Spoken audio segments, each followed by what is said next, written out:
Salut à tous! Donc on se retrouve pour une nouvelle vidéo et aujourd'hui j'avais envie de vous parler un livre qui m'a un peu interpellée. C'est Flatland de Edwin Abbott Abbott.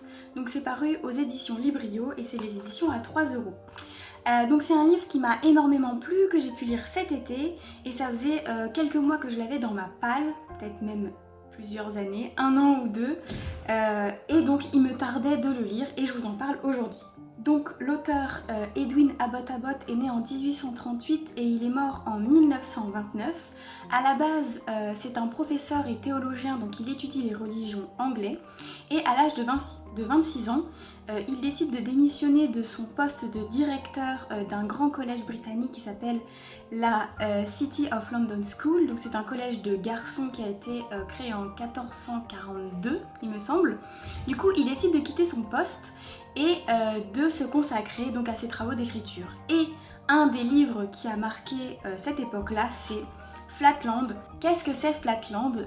Flatland, c'est une allégorie qu'il a écrite en 1884 qui met en fait en scène toutes les formes géométriques qu'on peut trouver dans la géométrie actuelle, donc la ligne, le carré, le triangle, le cercle et tous les polygones qu'on pourrait rencontrer. Et en fait l'histoire va tourner autour d'un carré qui vit dans la dimension, donc dans la 2D. Il va rencontrer donc une sphère qui vit dans la 3e dimension et la sphère va essayer de le convaincre qu'une 3e dimension peut exister. Donc ça va un peu l'étonner, ça va casser complètement toutes les normes et toutes les règles qu'il y a dans le monde à 2 dimensions, donc Flatland. Et il va un peu chercher à comprendre ce que ça pourrait être Spaceland, donc le monde à 3 dimensions. Ça nous fait écho par rapport à nous, parce que nous connaissons la 3e dimension, et on pourrait se dire, mais est-ce qu'il y a une 4e dimension? Et ça va être toute cette phase d'argumentation et de persuasion que va avoir la sphère sur le carré, qui va être très intéressante, parce que en tant que personne vivante sur Terre, nous connaissons la 3D, mais est-ce qu'il pourrait exister une 4e dimension? Et comment quelqu'un de la 4e dimension pourrait nous persuader qu'elle existe alors que nous n'avons jamais vécu dans la 4e dimension?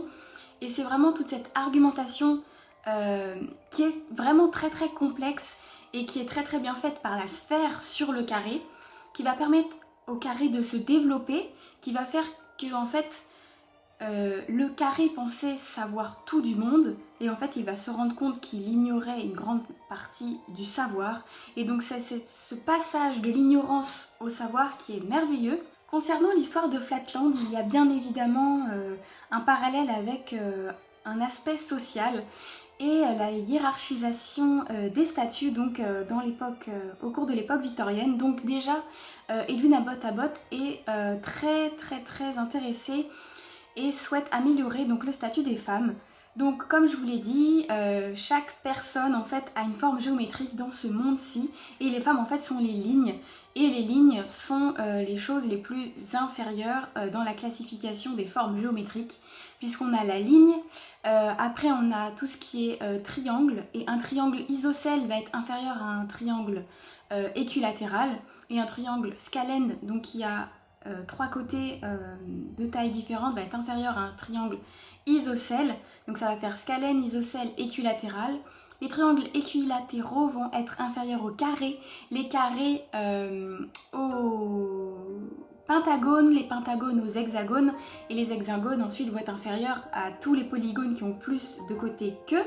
Et ensuite on va arriver jusqu'aux cercles qui ont un nombre infini de côtés que nous ne pouvons pas calculer, donc c'est ce qu'on appelle en fait la prêtrise, donc l'ordre religieux est la classe la plus haute dans cette société, donc ce sont les prêtres.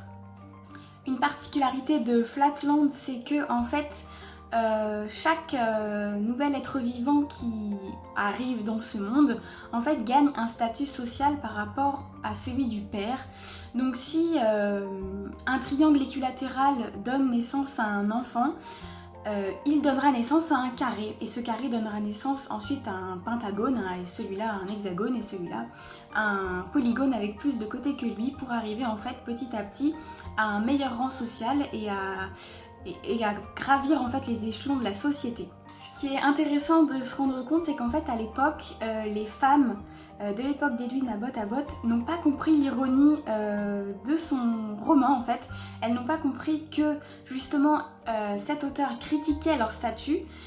Parce qu'en fait, par exemple, les femmes n'ont pas le même logement que les hommes, en fait. Elles ont une autre porte d'entrée pour rentrer chez elles. Il y a beaucoup de critiques des femmes sur leur humeur, leur sensibilité, qu'elles peuvent être irascibles, plein de choses comme ça. Que justement Edwin Abbott met en avant, mais non pas pour les critiquer, mais pour justifier que c'est un peu absurde d'accuser les femmes de toutes ces caractéristiques un petit peu basses quoi, sans vraiment les connaître. J'ai énormément aimé ce livre, il faut vraiment le prendre au second degré dans le sens où vraiment il y a un message derrière. Si on lit simplement pour lire une histoire, vous allez passer à côté de tout, vous allez vous dire que vraiment il est cinglé et que déjà il critique les femmes comme c'est pas possible et vous allez refermer le livre au bout de 10 pages sans vous rendre compte qu'en fait au contraire il dit que c'est pas juste de penser ça. Vraiment il y a beaucoup d'informations sur vraiment la connaissance et le fait de vouloir apprendre plus, et bien évidemment il y a tout le message avec la 4e dimension qu'on peut voir par rapport à nous vraiment lecteurs puisqu'on vit dans la 3e dimension. Et est-ce que vraiment il y a une 4e dimension et comment elle est avec le temps et comment on peut vraiment l'appréhender et la comprendre. Donc à l'époque c'était en 1884, si je dis pas de bêtises, voilà, 1884, donc il y avait encore des travaux qui n'avaient pas été réalisés. Maintenant on sait que c'est complexe mais que des gens lambda arrivent à comprendre la 4e dimension. Donc voilà, c'est tout ça que j'ai aimé. C'est un petit livre, vraiment il est pas gros. Et que vous voulez en savoir un peu plus sur la 4e dimension et tout ça d'Edwin Abbott, je vous conseille ce livre. Voilà, je vous fais des gros bisous et je vous dis à la prochaine. Salut!